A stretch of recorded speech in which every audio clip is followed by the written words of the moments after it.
Business are arguing some of your industrial relations changes operate counter to productivity. What do you say to that? Well, there haven't been. If you go through the pages of the Oz or the Telegraph or what have you, there won't be many times saying, correct me if I'm wrong, one of the editors who are here, business welcomes wage increase is a headline I've been looking for a while. I haven't seen that up to this point.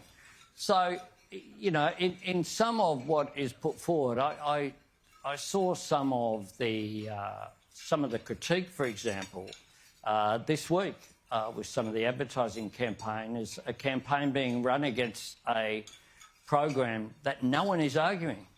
No one's arguing that people shouldn't be rewarded for their experience and their capacity at all.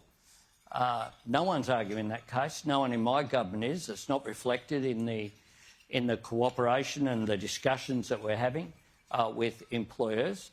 What we don't want, though, is a manipulation whereby labour hire is used to do exactly the same job with the same experience and the same skills, but someone essentially being used to undermine award wages and the enterprise bargaining process. Could you blow up some businesses with this, though? No. And is there a wage price spiral? Well, no. Saying here on the record we won't have a wage price spiral. Well, there isn't a wage price spiral. There could be, though. There could be. The way you're going, perhaps. No. Look, there isn't one. There isn't one. And there hasn't been one for a long period of time. What we've seen is that wages as a proportion of the economy have gone down. All of the figures know that that's the case. And you can't argue that people are under pressure in terms of cost of living, but that wages aren't a factor. Wages are a factor in people's living standards. There's inputs and outputs. The inputs are people's wages. The outputs are the cost of living and inflation.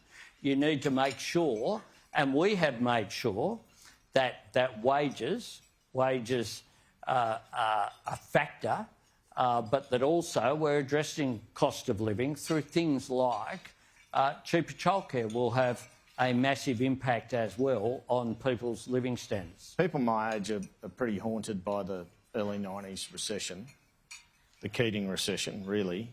High inflation, high interest rates, the economy had to be slowed down, and that led to disastrous levels of unemployment. How far away are we from this sort of catastrophe today? And if we're not going to get there, why?